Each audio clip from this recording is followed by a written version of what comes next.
This podcast will review some findings that are consistent among many of your portfolios.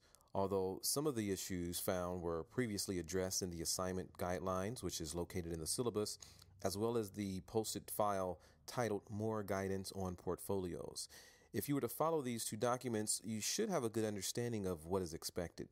During the past few weeks, I've tried to encourage you to read these completely and fully and follow them for successful completion of the portfolio assignment. Many of you did, which was obvious, but there are still some common and consistent errors within your portfolio assignments. So let's start at the beginning. First of all, you will only complete an introduction for your first portfolio. On your second portfolio, you'll simply begin with your executive summary of the standard or the domain. And let's discuss the standard executive summary for a moment. This is not simply stating the standard or listing the standard and explaining how you're going to meet it. The executive summary is where you actually break down the standard and explain it in layman's terms. Imagine if you were trying to explain the standard to someone who knows absolutely nothing about physical education or coaching. How can you get the individual to have a good understanding of the standard, what it means, and what it's actually asking the students to accomplish or you to accomplish? Write this in terms that anyone can understand.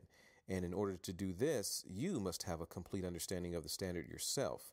So within this section, use the heading, Standard Executive Summary. You can center that on your page and place it in bold print. Do not change the font color, size, or style. All the text should be consistent throughout the entire document. The only exception is for your headings, which are in bold print. Then state the actual standard or domain that you're focusing on. Follow it with a proper citation, which many of you did, and then provide a paragraph with a simple summary of what the standard means and what it is asking. You will address how you met the standard later in your artifacts reflection section. So here, only summarize the standard.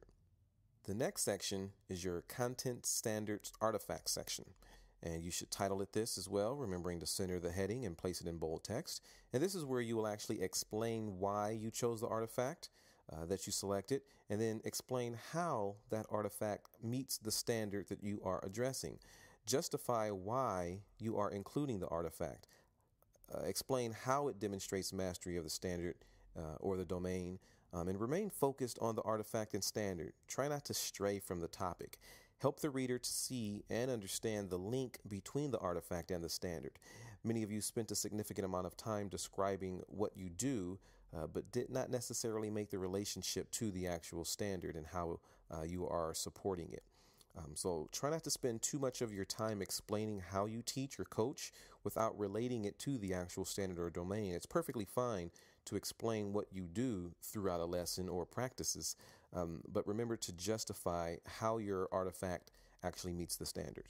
Maintain your focus on how the standard or domain relates to what you're actually doing or have done, and as many of you found, this is not as easy as it seems. Then you will have your reflection or personal and professional growth section. Within this area, explain in detail with examples things that you have done, that you are doing, and that you are likely to do in order to improve in your strengths, to improve in your weaknesses as well, to improve in your profession, and to help you grow and mature both personally and professionally.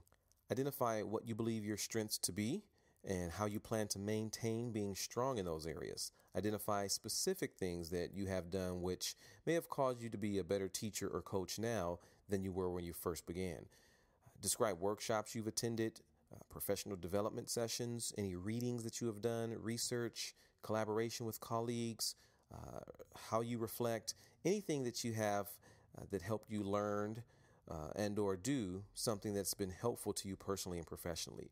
Explain what you have learned from those opportunities and how you have applied that information learned both personally, professionally, in the things that you do. Again, remain focused on those things and how you have applied the knowledge obtained to your specific field. Try not to be too general or too vague. The idea is to understand continued growth and development through personal and professional reflection. Then next, you will have your reference page. This is an important change. Previous materials suggested that the appendix is included before the reference, but this is incorrect. With APA formatting, the reference page comes before the appendices. With your reference page, everyone should cite the standard or coaching domain that you're focusing on. References always add credibility to your writing and indicate that you've actually done some research to support the material that you're presenting. This is a general expectation of all graduate students. And if you refer to a book or speaker, you should cite that information properly. If you include a quote, there should be an appropriate citation following this, as well as in the reference page.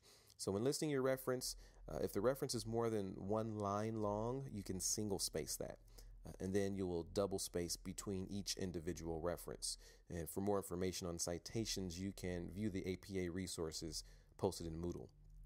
Finally, you are to include your appendices. If you have one artifact, include it after your reference page and title it Appendix A. If you have more than that, you'll attach those and title them Appendix A, B, and so on. Do not include the artifact within the body of your document. It must be placed in an appendix. You can refer to the appendix in the body of your document, but don't place that actual artifact within there. And as I mentioned before, the line spacing settings in Microsoft Word are preset and should be changed. This causes an extra space to be included after you press enter in between your paragraphs, and this is a simple change that should be done. There have been some information explaining on how to do this, but if you're having trouble and are unsure, you can contact me and I'll explain how to fix that issue. Also, the margins. In Microsoft Word, the margins are preset to 1.5 inch, 1.5. Remember to change these to 1 inch margins for all sides, top, bottom, left, and right. There's no need to add any colorful or fancy page numbering. Keep your document simple and formal. Anything else is distracting to the reader and does not comply with APA formatting guidelines. And these are just some of the consistent errors that, if given attention to prior to submitting your document, it'll cause you less revisions later on down the line and more points awarded for your actual submission. In addition, it will make Part B of your practicum less stressful for you as well as for your teacher, because you'll continue to reflect and develop portfolios on the second half of the standards and domains. So I hope this helps, and I look forward to reading the next wave of your portfolios.